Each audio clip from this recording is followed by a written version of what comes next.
Welcome to News Insight on Landslide News.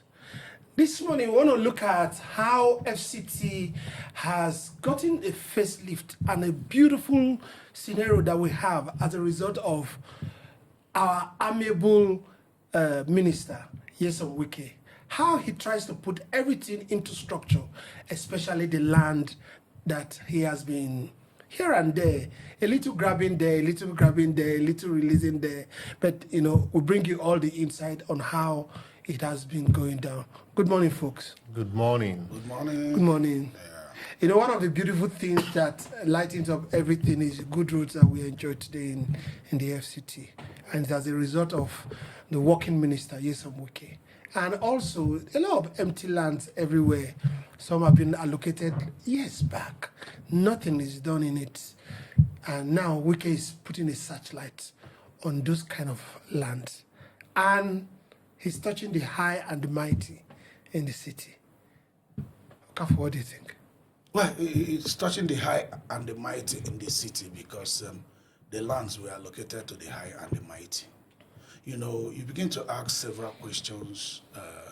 Why is it was a statement made by somebody or quoted to have been made by somebody during subsidy. He said, "We are tired of making money from subsidy. Please remove this subsidy." I don't want to mention the name of the person. You know, we run a system that suffocates people with blessing.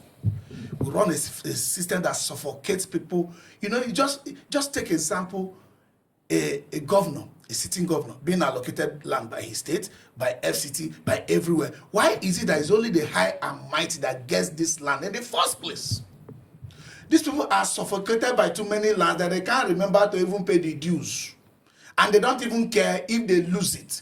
If it happens to be the only land they have where they will build the house where they will live in, they won't treat it with levity. We saw Jimmy Carter, the president of the United States of America that just passed. Yes. He had only one house. That's right. That's what I'm saying. You see, to your shocking, you realize that these people, the one we got to know is the one on their name. Yes. When they allocate this land to them, they allocate the land to them, to their grandchildren, to their dead mother, they will allocate like 10 parcels of land to one person. Maybe his name is just on only one. They are suffocating these people with the commonwealth of everybody. And this is what you continue to see. A lot is hidden. That's why I'm saying, why is it only the high and mighty they have where they are living? Why did you allocate land to somebody who already has where he's living? What is the metrics behind it? What is the basis for the allocation? For the allocation in the first place. It was never theirs. Meanwhile, these are the land you grab from the original owners, the indigenous people of the place, in the name that you want to develop it. Now you reallocate it to those who already have houses everywhere, scattered all over the country. Philip, are there when land are allocated to individual, are there specific time for development? What is the part of government? What is the part of the individual? Yeah, you know, in every certificate of occupancy issued by government, it is clearly stated out what the land is meant for, what the land will be used for, the time frame required for the land to be developed, after which, if you fail to develop, the land will be withdrawn. You know, the issue beforehand is the FCT minister, acting on the law, has revoked, you know, some parcel of land, having given a time of grace for people to pay up their ground rent, which is a requirement by law. Failure to do so, by Section 28 of the Land Use Act of 1978, empower the minister or the governor to withdraw the certificate of occupancy, which is revocation. I think that is the power the minister has invoked, exercise in this matter. You know, one of the beauty of this that has happened is this. Before now, it is been rumored that Wike is grabbing land and is after people's land, and as it were, the common man's land. But if you look at the list of those land is that have been revoked, you see sitting APC governors, the Speaker of the House of Representatives, sitting governor of PDP, and all appointees of federal. You get it. So what it means that in this particular action of Wike, shows that he's upholding the law, that the law is applicable to everybody as it were, not that the way we see today in this country, one law for the poor, one law for the rich. But for this, I think I want to commend him that it should continue. It shouldn't be that it's only the people who live in shanty that you would demolish their property. Houses. If the big man built on illegal land, as you revoke their land, also demolish their property as you demolish the land of the common man. Yeah. So I think it's a commendable effort. I think it's within the confine of the law. Okafor, we see Abuja beautiful really now, coming up in different respects. And Abuja has always been beautiful. Yes, but there's an improvement on of course, infrastructure of course, now. that's what Because, when you have influx of people and there's no upgrade of the infrastructure, there'll be an overwhelming effect Yes. on the people. What do you think? Is it commensurate with his actions that he's taking now? Because if you revoke someone's land, you can't leave it bare. You have to reallocate. God bless you. That's where I was to come in. You see, I started from allocation. Yes. I wasn't much, I didn't dwell much on the revocation. Revocation, yes. Because you have revoked now. Yes. If you still reallocate to this same new set of ministers Yes. and new sets of governors, you have done no work. Yes.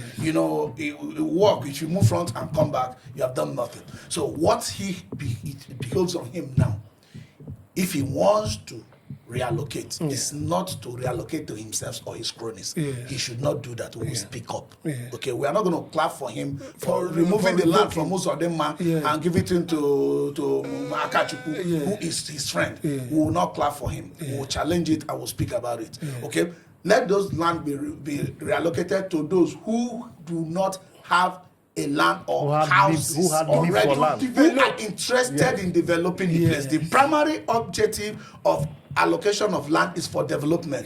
Any money for government is a secondary objective. Okay, it's a secondary objective. So he must, as a matter of duty, to complete the process he has started. Rightfully so, like Philip observed. Okay, you can't leave the place just like that, non-attended. He should complete the process by allocating and making it a very transparent process. We revoked 700 parcels of land from so person. It is now open for people to apply. The benchmark to apply is that you must not have owned any houses elsewhere before, or you must not have do this. And this is the covenant behind it. He advertised this revocation in the papers, giving them deadline. So let the allocation be advertised in the papers as well. We will not be happy to hear that all those lands are already reallocated. Their sale is ready and fully paid. No. He should not do that. Do you think they should advertise? Yes. And in advertisement, they should show people bidding for it. Yes. Do you think the government structure should handle it, or they should give it to an agency? Well, it's the minister. If he wants, there are costs of doing anything. If he think they already have the internal powers to do it, to handle people it. won't bother. The people working for government are still Nigerians. The new private people are still going to be Nigerians. All of them can be operated. All of them can be manipulated. What is important is that, like lawyers normally say, justice should not only be done, justice should be seen as being done. If the process is transparent, people will know it is transparent. Nigerians are not idiots. Do you understand? Everybody applying, you have your TIN or you have your identity, whatever, they will see so person. So that if anybody claims he doesn't have a house elsewhere, he cannot come and the old house, he will dash it to government.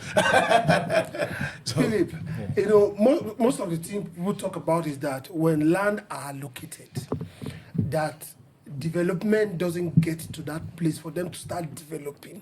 That's one of the arguments they have. That's why they have not developed. So do you think we should allocate when infrastructure has not gotten to that place? I don't agree that they should allocate where there are no infrastructure. What is known to civilized society, when an area is mapped out for development, because when we say government is to provide enabling environment. And what is this enabling environment? Infrastructure, water, road, lights, and all of that. Jonathan started it somewhere along the airport road. There were road constructed, and that's how it should be. Before we do any allocation, or any minister, or any governor, for a layout, there should be roads, networks of road, lights, and water system before you allocate, so that the people who apply and successfully acquire the land should not have the difficulties of taking material to build. Or when they build, they can't even move in. And then they build, Miska will be living in the property. No, the government should do the needful first before they do allocation. You don't just allocate bush to people and you said you give somebody land, the far Kuje side bush, that you have given somebody land. How can the person develop no it? road, no electricity, nothing. It's a farmland. And this is one of the arguments a lot of people have when, apart from this Metama case, which is empty land. This is a lot of argument people have with Wike saying he wants to revoke a place because of non-payment of CFO. The government before you allocated certain place. Let me give you an example of an area now. You know this big roundabout, Life Camp big roundabout. You know Stella Maris? Of course, close to where the minister's official residence is. All those Life Camp area to Cafe District. They were allocated as far back as 2012, like 2010. Too many years ago, those places have been developed. Those who have been building their roads, they have been building everything up till today. Up till today, after that big Catholic church, down to the access of all the cafe, even as Wike is minister, those people are still currently maintaining their road by themselves. From the contribution from landlord association today. And you want them to pay. So that's what you're talking. When you are talking about the lifting or Abuja becoming beautiful, I'm telling you that till today, Wike is minister today. Those people are currently maintaining those roads from contributions from each houses. In other words, they provide their own roads. Their own infrastructure. So tomorrow now, they've been doing this for years. You can't launch in there and say, oh, bring your CFO. If you don't bring your CFO, I collect your land. But we were here before you. We've been doing this. We've been doing your own function. You as a government has failed in the provision of infrastructure. It doesn't mean Wike in quote. Government before you inherited them. After all, the office Wike is using now, he wasn't the one that constructed it. It's from the previous government. So what do you want the government to do? That government should have no right of, they can't exercise their own right and not expect those that allocated land to exercise theirs. So before you go revoking, you should provide infrastructure.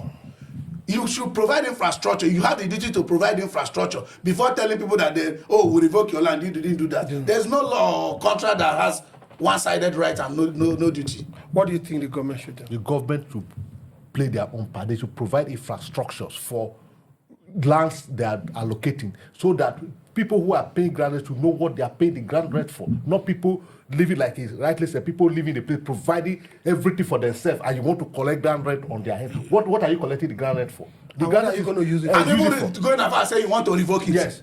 What are you doing? Why would you have to collect ground rent? Where people are living.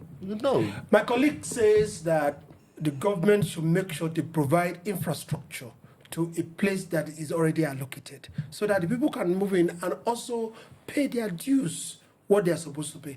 I think government should go into private-public partnership where they give an area to either a consultant or a builder and provide infrastructure and tell them to collect rent or whatever it is for a certain period of time so that they will ease the burden of government and do what is right. This is still News Inside. We'll be right back.